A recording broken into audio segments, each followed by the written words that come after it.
Assalamualaikum warahmatullahi wabarakatuh. Kami dari kelompok 6 akan mempresentasikan beberapa tokoh fisika yang beranggotakan saya, Desinta Ramadhani Pratiwi, NIM 076, dan teman-teman saya, Abib Hani Masurin, NIM 089, Dia Ayu Wulansari, NIM 093, dan Dailiana Tunas Putri, NIM 096. Nah, tokoh fisika yang pertama yaitu Anders Celsius. Anders Celsius lahir di Uppsala, Swedia pada tanggal 27 November 1701 dan meninggal di Uppsala, Swedia pada tanggal 25 April 1744 pada umur 42 tahun. Meninggal karena penyakit tuberkulosis. Nah, Celsius adalah salah satu pendiri Observatorium Astronomi Uppsala, Swedia pada tahun 1741. Namanya paling dikenal sebagai pengusul skala Celsius pada tahun 1742. Celsius adalah seorang profesor astronomi pada Universitas Uppsala, Swedia dari tahun 1730 hingga tahun 1744. Namun melakukan perjalanan dari tahun 1732 hingga tahun 1735 mengunjungi observatorium terkenal di Jerman, Italia, dan Prancis. Pada tahun 1733 di Nuremberg, Celsius menerbitkan sebuah koleksi 316 pengamatan aurora borealis yang dibuatnya dan orang lain selama tahun 1716 sampai 1732. Di Paris, Celsius menggagas pengukuran pusar meridian di Lapland, dan pada tahun 1736, Celsius mengikuti ekspedisi yang dilaksanakan untuk tujuan tersebut oleh Akademi Sains Prancis. Nah, tokoh selanjutnya yaitu Daniel Gabriel Fahrenheit. Lahir pada tanggal 24 Mei 1686 dan meninggal pada tanggal 16 September tahun 1736. Fahrenheit merupakan seorang fisikawan, insinyur, dan kaca blowers yang paling dikenal atas penemuan termometer merkuri pada tahun 1714 dan untuk pengembangan suhu skala. Fahrenheit lahir pada tahun 1686 di Danzig, Polandia. Namun, sebagian besar hidupnya menetap di Republik Belanda. Fahrenheit adalah seorang pedagang keluarga Hanse Jerman yang pernah tinggal di kota Hanseatic. Kakek buyut Fahrenheit telah tinggal di Rostock, dan penelitian menunjukkan bahwa keluarga Fahrenheit berasal dari Hildesheim. Kakek Daniel Fahrenheit pindah dari Kneiphof di Koenigsberg ke Danzig dan menetap di sana sebagai pedagang pada tahun 1650. Putranya, yaitu ayah dari Fahrenheit, menikah dengan Concordia Schumann, putri dari keluarga bisnis terkenal Danzig. Daniel Fahrenheit adalah sulung dari 5 bersaudara. Kakaknya, Virginia Elizabeth Fahrenheit, menikah dengan Benjamin Ephraim Kruger dari keluarga aristokrat dari Danzig.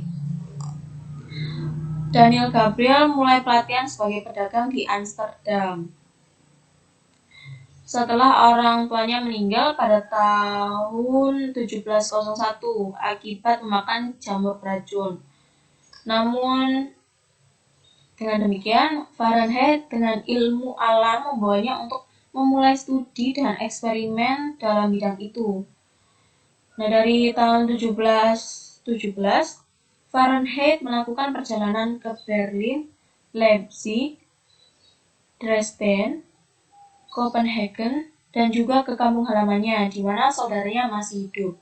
Selama waktu itu, Fahrenheit bertemu atau melakukan kontak dengan Ole Romer, Christian Wolff, dan Gottfried Leibniz. Pada tahun 1717, Fahrenheit menetap di Den Haag sebagai tukang kaca blower, membuat barometer, altimeter, dan termometer dari tahun 1718, dan seterusnya. Dia mengajar kimia di Amsterdam. Ia mengunjungi Inggris pada tahun 1724. Dan di tahun yang sama, dia terpilih sebagai fellow dari Royal Society. Nah, menurut Fahrenheit pada tahun 1724, dia menentukan skalanya dengan mengacu pada 3 poin tetap temperatur. Suhu terendah yang bisa dicapai campuran frigorifik, es, air, dan amonium klorida atau garam, dan menunggu untuk mencapai titik keseimbangan. Nah, termometer kemudian ditempatkan dalam campuran dan cairan dalam termometer diizinkan untuk turun ke titik terendah. Fahrenheit membaca termometer ditetapkan sebagai 0 derajat Fahrenheit. Titik referensi kedua terpilih sebagai pembacaan termometer ketika ditempatkan di air es membentuk di permukaan. Hal ini ditetapkan sebagai 32 derajat Fahrenheit. Titik kalibrasi ketiga diambil pada 96 derajat Fahrenheit. Nah, Fahrenheit datang dengan gagasan bahwa merkuri mendidih sekitar 600 derajat pada skala suhu.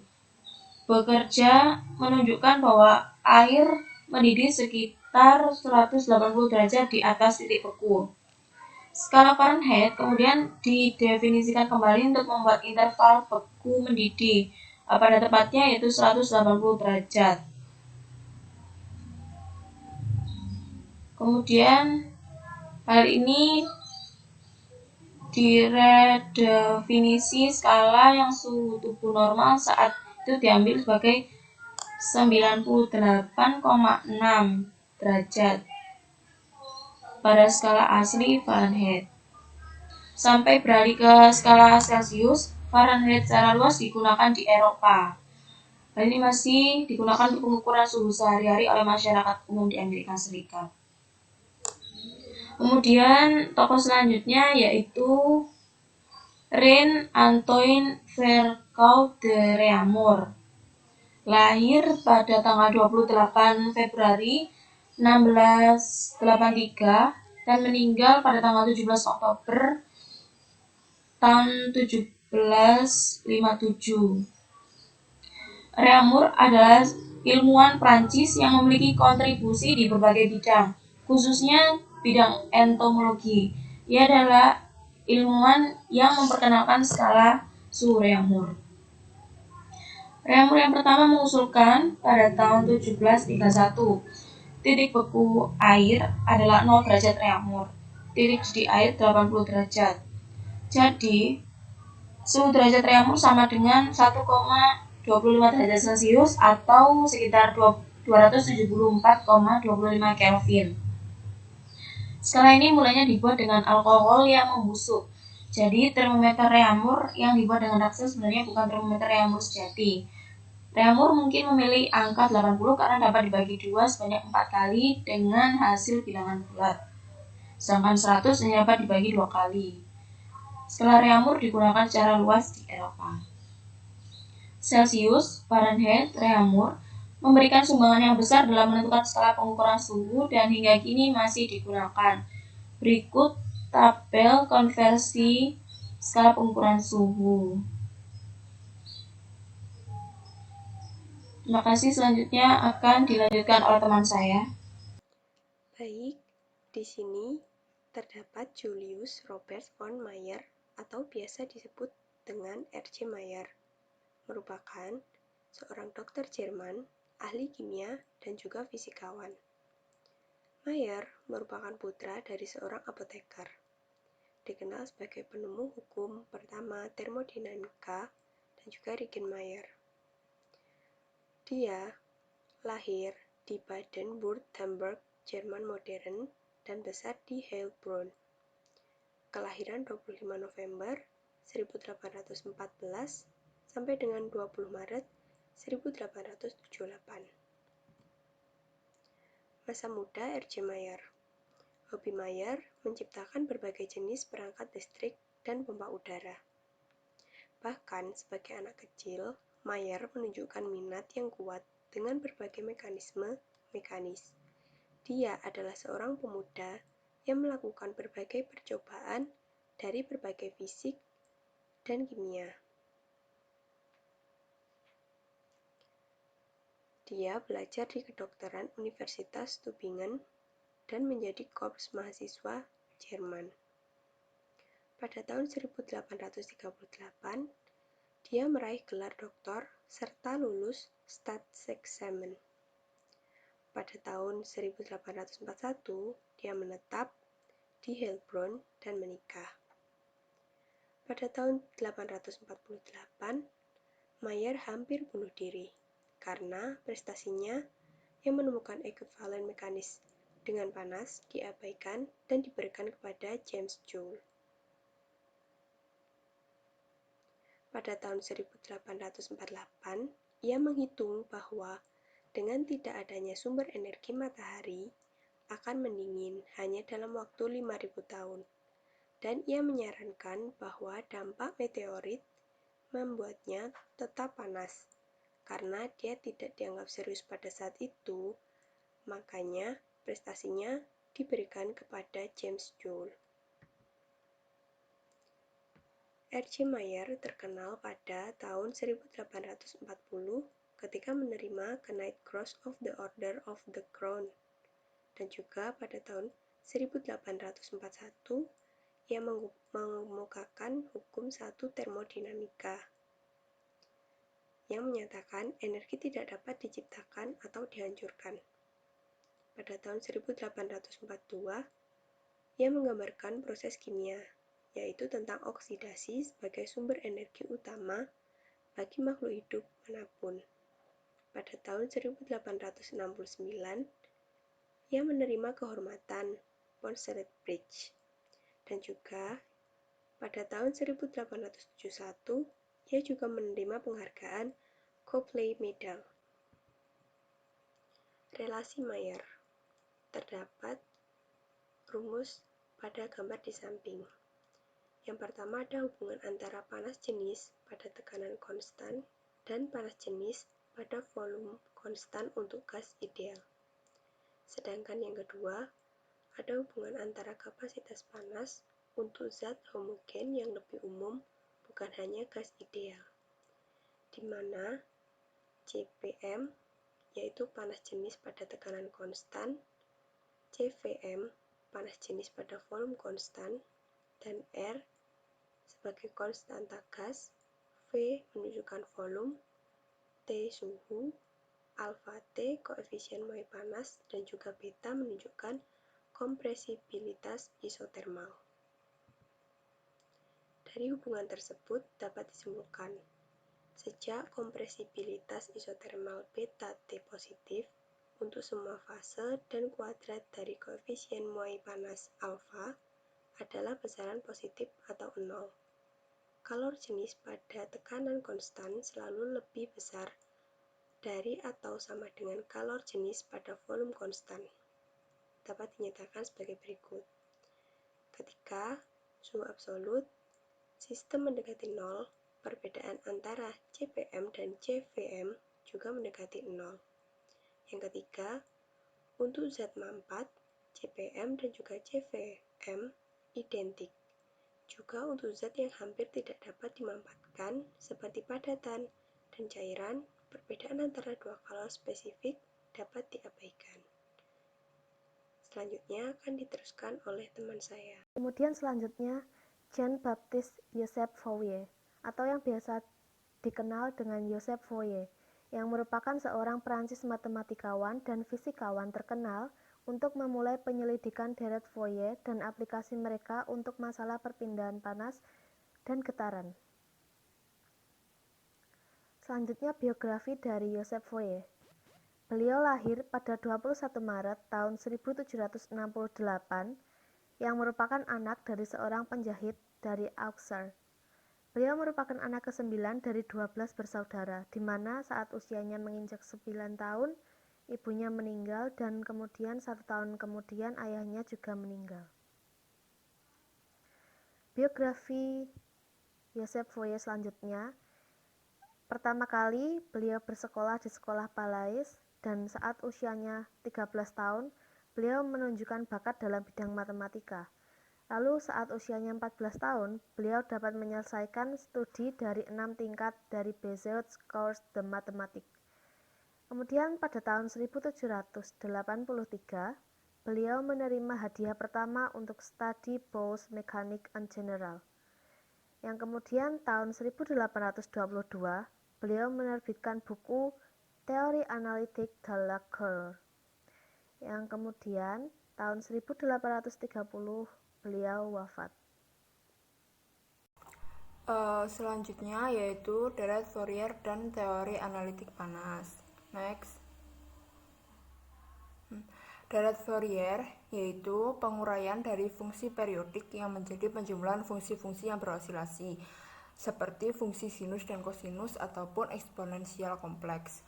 Nah, deret Fourier bentuk kosinus-kosinus ini Sn X sama dengan A0 per 2 plus sigma N sama dengan 1 An cos 2 pi N X per P plus Bn sin 2 pi N X per P. Untuk deret Fourier bentuk eksponensial, Sn X sama dengan sigma N sama dengan min N Cn epsilon I 2 pi N X per P.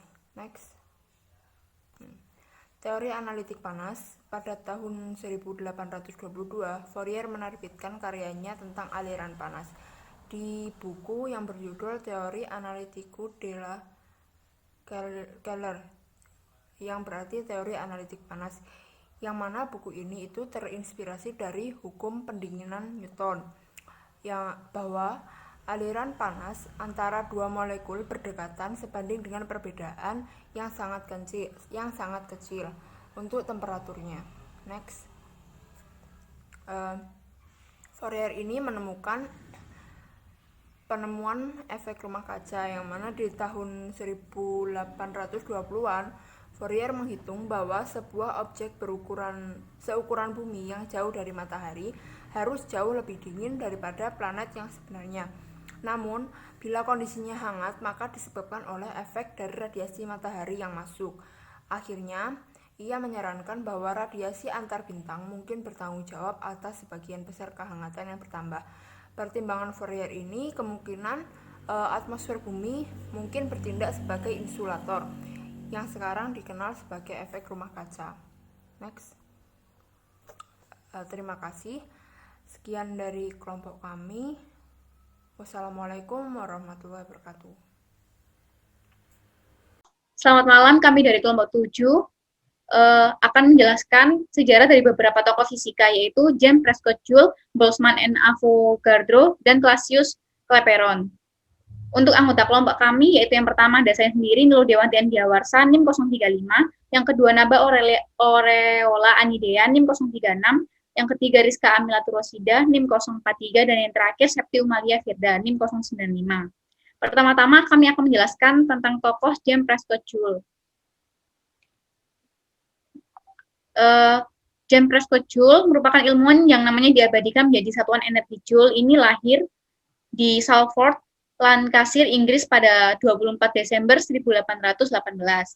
Ia merupakan anak seorang pengusaha bir yang kaya raya, namun sedikit pun tidak pernah merasakan pendidikan di sekolah hingga usia 17 tahun. Hal ini dikarenakan ia sakit-sakitan sejak kecil akibat luka di tulang belakangnya. Karena itu, ayahnya sengaja mendatangkan guru privat ke rumahnya dan menyediakan semua buku yang diperlukan untuk Joule, bahkan menyediakan sebuah laboratorium khusus untuk Joule.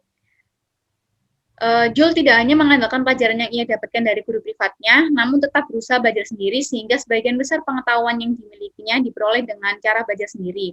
Namun ada satu pelajaran yang cukup sulit dipahaminya, yaitu matematika. Setelah berumur 17 tahun, Joule baru bersekolah dan masuk ke Universitas Manchester dengan bimbingan John Dalton, yaitu seorang ahli kimia Inggris yang begitu terkenal.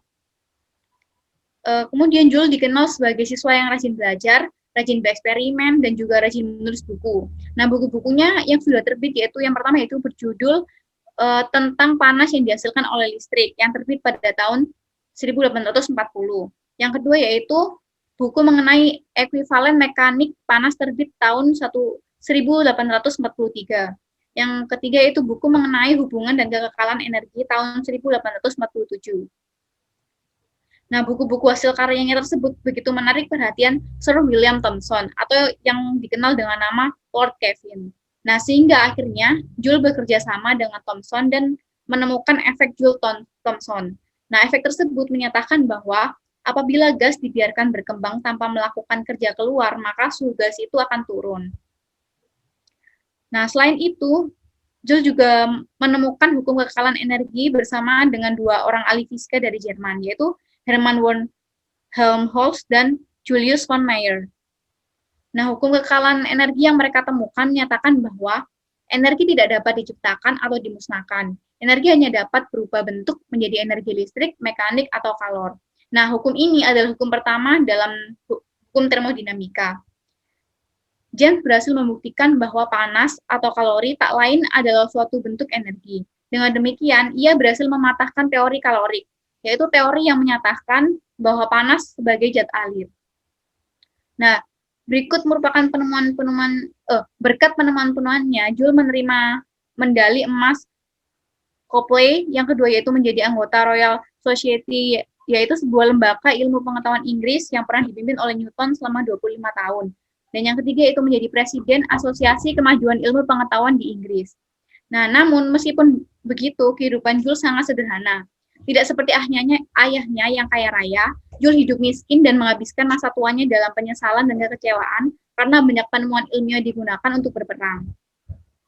Nah, ia juga menyatakan atau setelah melakukan percobaan, ia mendapatkan bahwa 778 foot-pound kerja yang dilakukan akan menaikkan temperatur 1 lb air 1 derajat Fahrenheit, yang diperoleh bahwa 1 kalori sama dengan 4,188 Joule.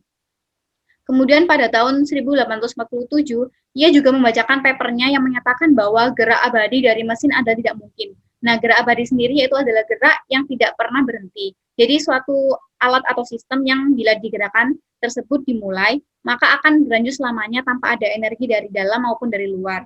Nah, hal ini tuh tidak mungkin karena kita tidak pernah dapat sepenuhnya menghilangkan gaya gesek pada sebuah mesin dengan tenaga gerak. Dan juga hal ini tuh melanggar hukum pertama atau kedua termodinamika. Selanjutnya akan dijelaskan oleh teman saya. Konsep dasar termodinamika. Termodinamika berasal dari bahasa Yunani di mana termos yang artinya panas dan dynamik yang artinya perubahan.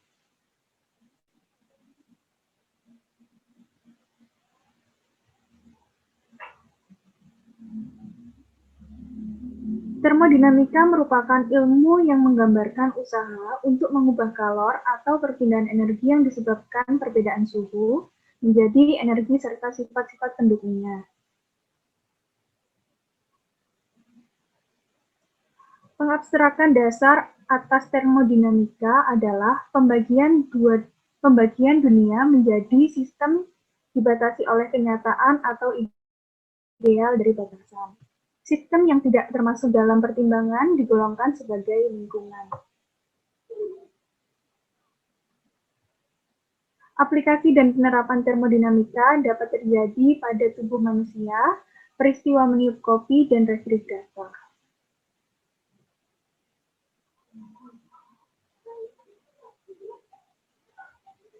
Sistem termodinamika.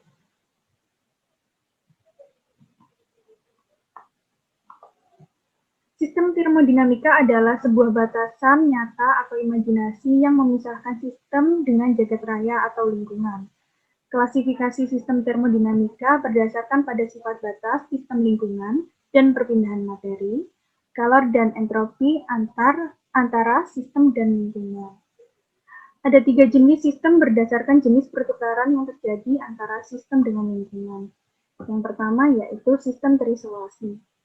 Sistem terisolasi adalah sistem yang mengakibatkan tidak terjadinya pertukaran panas, zat, atau kerja dengan lingkungannya. Contoh sistem terisolasi termodinamika adalah tabung gas terisolasi. Kedua, yaitu sistem tertutup. Sistem tertutup adalah sistem yang mengakibatkan terjadinya pertukaran energi atau panas dan kerja, tetapi tidak terjadi pertukaran zat dengan lingkungan.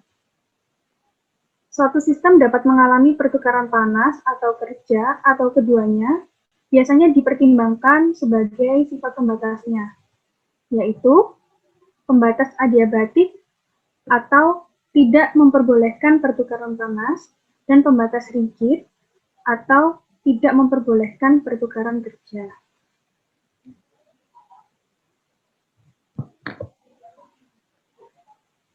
Sistem tertutup juga memiliki dinding, yaitu dinding adiabatik dan dinding diatermik.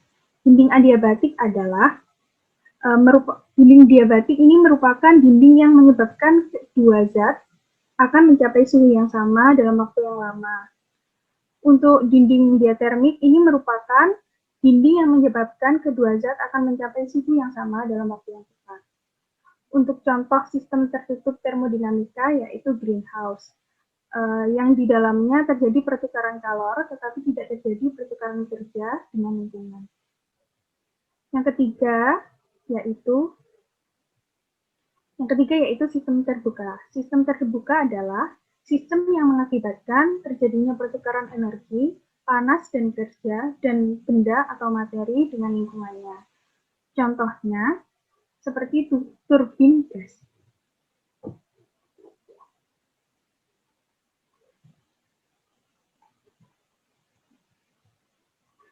Hukum-hukum dasar termodinamika. Yang pertama, hukum awal atau zeroth law atau hukum ke-0.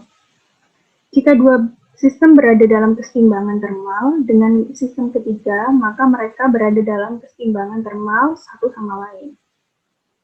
Yang kedua yaitu hukum ke-1 termodinamika, yaitu energi tidak dapat diciptakan ataupun dimusnahkan, melainkan hanya bisa diubah bentuknya saja. Yang ketiga yaitu hukum kedua termodinamika. Kalor mengalir secara spontan dari benda bersuhu tinggi ke benda bersuhu rendah dan tidak mengalir secara spontan dalam arah kebalikannya. Yang keempat yaitu hukum ketiga termodinamika. Suatu sistem mencapai temperatur 0 absolut, semua prosesnya akan berhenti dan entropi sistem akan mendekati nilai minimum. Entropi benda berstruktur kristal sempurna pada temperatur 0. Selanjutnya, keadaan termodinamika. Ketika sistem dalam keadaan seimbang, dalam kondisi yang ditentukan, ini disebut dalam keadaan pasti atau keadaan sistem. Untuk keadaan termodinamika tertentu, banyak sifat dari sistem dispesifikasikan. Properti yang tidak tergantung dengan jalur di mana sistem itu membentuk keadaan tersebut disebut fungsi keadaan dari sistem. Bagian selanjutnya dalam seksi ini hanya mempertimbangkan properti yang merupakan fungsi keadaan.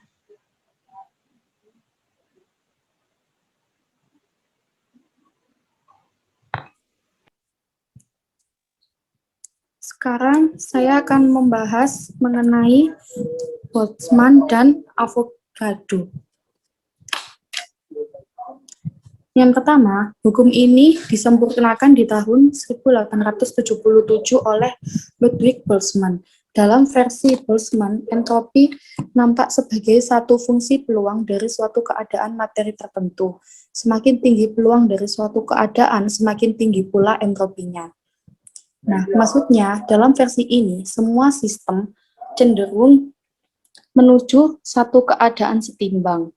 Di mana maksudnya keadaan setimbang itu keadaan di mana tidak ada aliran energi neto. Dengan demikian, ketika satu benda panas ditempatkan berdampingan dengan sebuah benda dingin, energi panas akan mengalir dari yang panas ke yang dingin, sampai mereka mencapai keadaan setimbang, yaitu mereka memiliki suhu yang sama.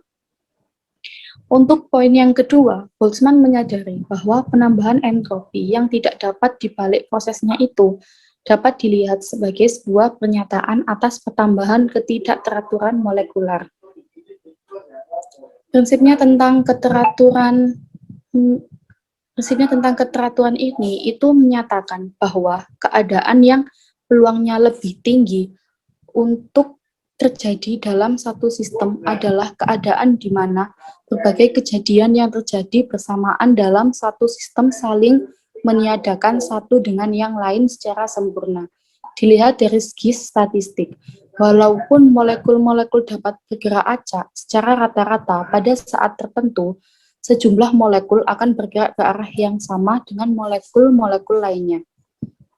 Dan yang ketiga, ada satu kontradiksi antara energi dan entropi. Kesetimbangan yang labil antara keduanya ditentukan oleh suhunya, yaitu ada dua suhu yang rendah dan suhu yang tinggi. Di mana jika suhu yang rendah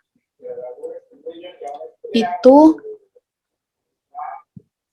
energi berdominasi dan kita melihat kemunculan dari keadaan yang beraturan dan berenergi rendah, misalnya dalam kristal es, di mana molekul-molekul dikunci pada kedudukan tertentu relatif terhadap molekul lainnya. Untuk yang suhu tinggi, entropi berkuasa dan terwujudkan dalam ketidakberaturan gerak molekul. Struktur kristal akan dihancurkan dan kita mendapati satu transisi, pertama menjadi cairan, lalu menjadi gas. Hukum kedua menyatakan bahwa entropi dari satu sistem yang terisolasi selalu bertambah, dan bahwa ketika dua sistem disatukan, entropi dari gabungan kedua sistem itu adalah lebih besar dari jumlah dari kedua entropi tersebut. Nah, hukum termodinamika tidaklah seperti hukum-hukum fisika yang lain, seperti hukum gravitasi Newton. Persis adalah karena hukum ini tidak selalu dapat diterapkan. Selanjutnya, Boltzmann dan Avogadro mengemukakan bahwa gas jati pada tekanan rendah dalam batas tertentu memenuhi persamaan berikut ini, yaitu P rho V sama dengan NKT, di mana rho itu tekanan, V volume, N per N0 dengan N0 bilangan Avogadro, yaitu 6,025 kali 10 pangkat 20. Untuk selanjutnya yaitu K konstanta Boltzmann, yaitu 1,38 kali 10 min 23 Joule per Kelvin, yaitu T suhu atau Kelvin.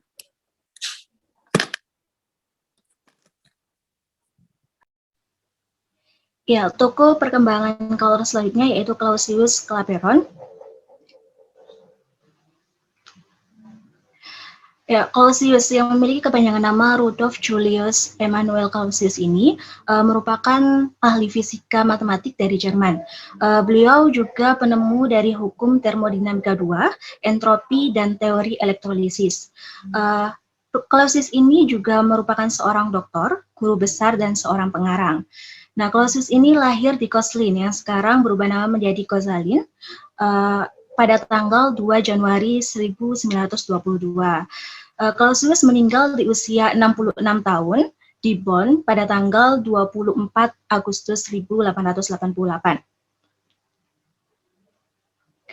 Ya, Clausius ini ahli dalam fisika teori dan juga fisika murni, di mana beliau juga melakukan beberapa eksperimen, salah satu hasil pengamatan eksperimennya yaitu mengenai termodinamika 2 dan entropi termodinamika. Nah, menurut Clausius, hukum termodinamika 2 ini dan entropi termodinamika merupakan cabang fisika yang mempelajari energi dan semua bentuk perubahannya, terutama mengenai hubungan panas dan kerja.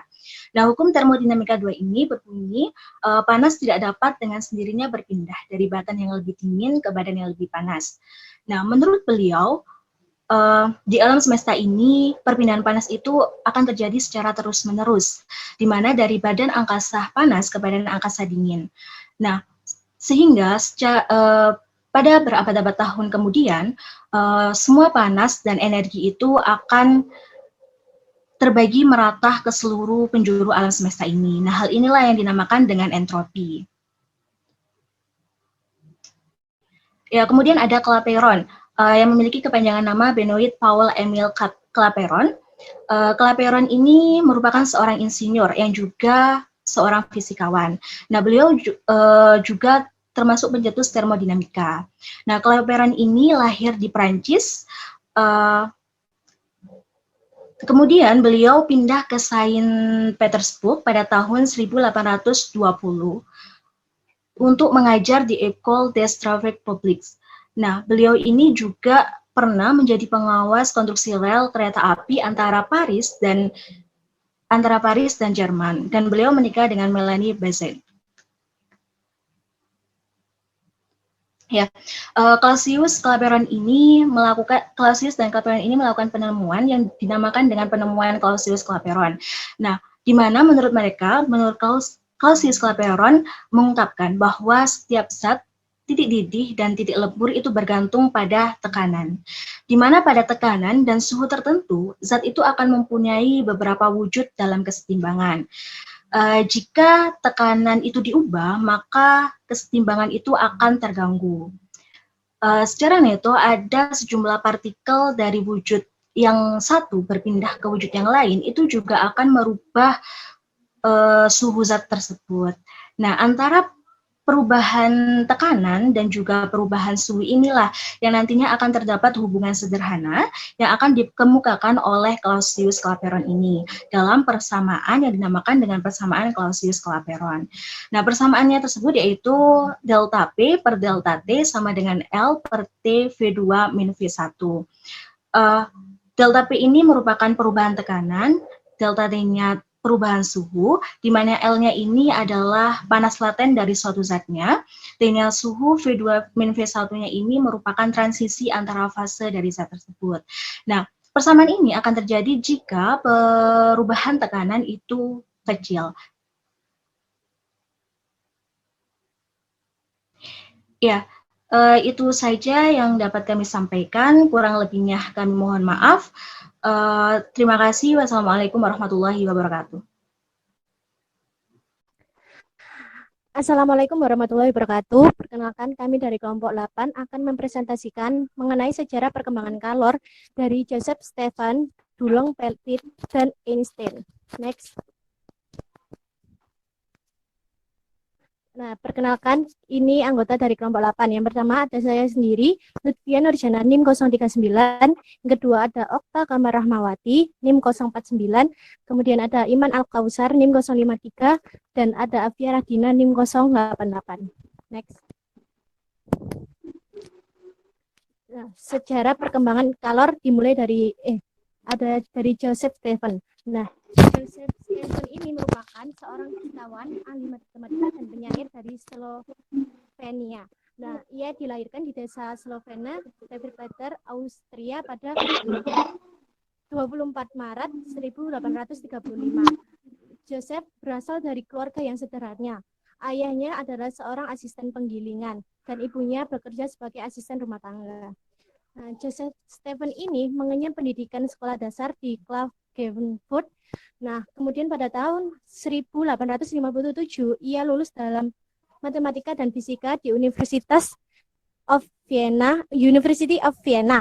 Setelah lulus, ia mengajar fisika di University of Vienna dan lalu ia menjadi direktur Institut Fisika, kemudian wakil presiden Vienna Academy of Science dan menjadi anggota dari beberapa lembaga ilmiah di Eropa.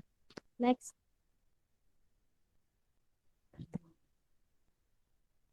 Nah, Joseph Stephan menghasilkan tetapan Stephen Boltzmann. Sejarahnya pada tahun 1879, Joseph Stephan melakukan eksperimen untuk mengetahui karakter universal dari radiasi benda hitam.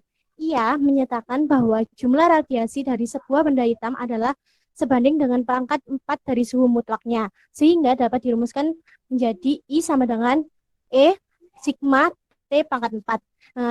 Di mana dengan I menyatakan intensitas radiasi pada permukaan benda hitam untuk semua frekuensi, dan T adalah suhu mutlak pada benda, dan sigma merupakan tetapan Stephen Boltzmann. Next.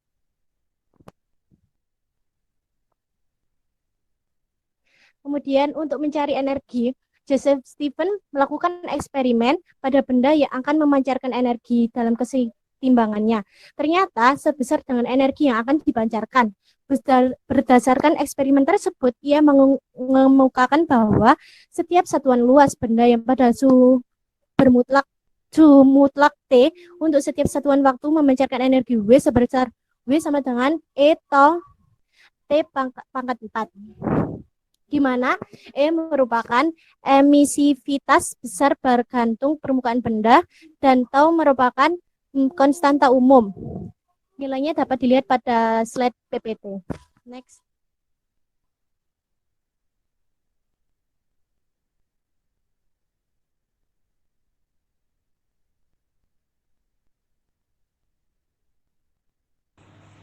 Selanjutnya adalah Alexis Petit-Thérèse.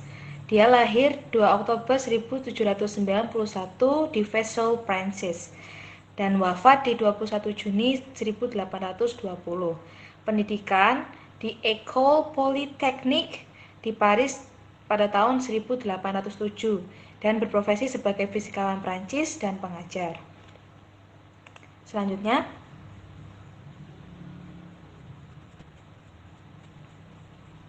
Alexis Petit adalah anak yang berbakat. Dia juga menghadiri École Centrale de Besançon, di mana semua orang kagum dengan kualitas karyanya. Dia kemudian pergi ke sebuah sekolah swasta di Paris, di mana dia diajarkan oleh guru yang juga mengajar di École Polytechnique. Pada usia 10 tahun, Petit telah mencapai catatan standar untuk menjadi siswa di École Polytechnique. Tetapi syarat untuk menjadi siswa, mereka harus berusia 16 tahun. Karena itu, dia harus menunggu sekitar 5 tahun sebelum ia dapat memasuki ekol di 1807. Dia di kelas yang sama dengan Poncelet yang hampir 3 tahun lebih tua dari Petit. Pada tahun 1809, Petit lulus dari ekol dan bergabung dengan staf pengajar.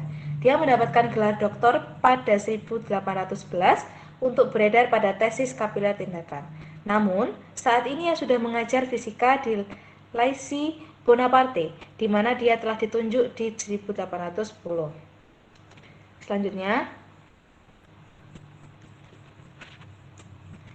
Petit menikah dengan saudara dari François Arago, dan Petit dan Arago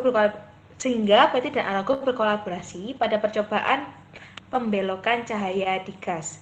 Secara khusus, mereka menguji efek pada suhu refraktif indeks gas. Petit telah diajarkan fisika di École Polytechnique dari alam konvensional. Khususnya, ia telah diajarkan sendiri di École. Ia menyajikan pandangan yang sama kepada siswa seperti yang ia telah diajarkan. Karyanya dengan Arago pada 1815, bagaimanapun membuat dia mengambil pandangan yang berbeda pada sifat cahaya, dan pada bulan Desember tahun itu, dia dinyatakan sebagai posisi yang berimat dalam teori gelombang cahaya. Selanjutnya yaitu Pierre-Louis Coulomb. Ia lahir tanggal 12 Februari 1785 di Rouen, Prancis. Wafat pada tanggal 19 Juli tahun 1838. Ia menempuh pendidikan di sekolah menengah di Auxerre, lalu Lycée Pierre Corneille di Rouen, dan École Polytechnique di Prancis tahun 1801. Ia berprofesi sebagai fisikawan Prancis dan apoteker. Ia sempat bekerja di kapasitas panas spesifik, perluasan, dan indeks bias gas. Coulomb mulai belajar obat-obatan, tetapi lebih berfokus mempelajari sains di bawah arahan Bernard. Ia mendapat gelar Alexis de Petit sebagai profesor fisika pada tahun 1820 sampai 1829 dan juga direktur des études hingga kematiannya. Di bidang kimia, ia mengkontribusikan pengetahuan tentang yang pertama, ganda dekomposisi dari garam tahun 1811, yang kedua, nitrous acid pada tahun 1815, yang ketiga, oksida dari fosfor tahun 1816, yang keempat, oksida dari nitrogen, yang kelima, katalisis oleh logam tahun 1823, bekerja sama dengan Bernard. Yang keenam, dia berhasil menemukan nitrogen trichloride pada tahun 1812. Pada tahun 1815, ia berkolaborasi dengan Petit menyampaikan masukan Grand Prix dari Akademi Ilmu yang telah ditemukan pada topik termometri dan hukum pendinginan.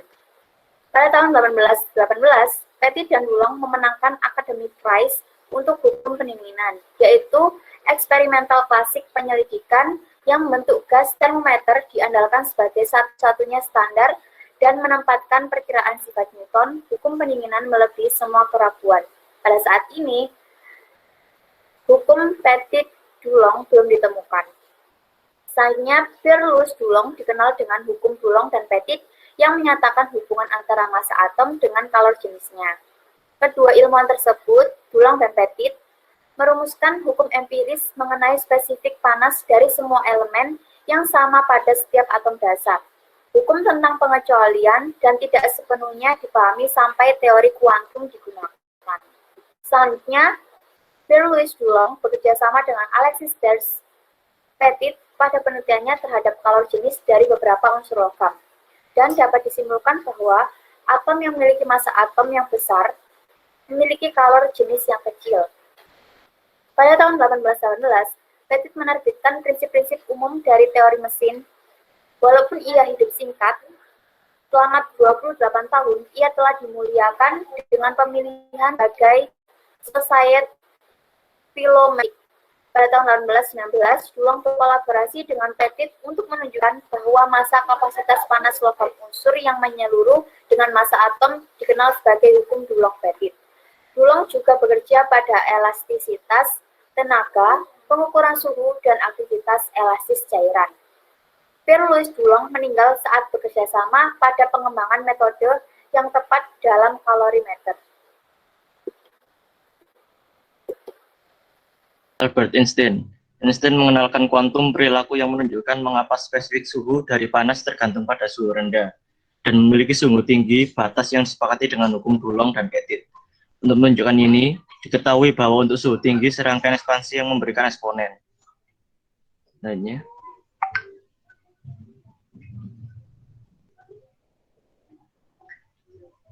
EHV per KT sama dengan 1 per HV per KT. Einstein yang spesifik ekspresi kemudian menjadi panas, CV 3NAK buka kurung HV per KT terkurung pangkat 2 buka kurung 1 tambah HV per KT per buka kurung HV per KT terkurung pangkat 2 mol min 1. Ini untuk mengurangi hukum Dulong dan Petit. Hasilnya CV 3NAK buka kurung 1 tambah HV per KT terkurung sama dengan 3NAK mol pangkat min 1. Sekian, terima kasih.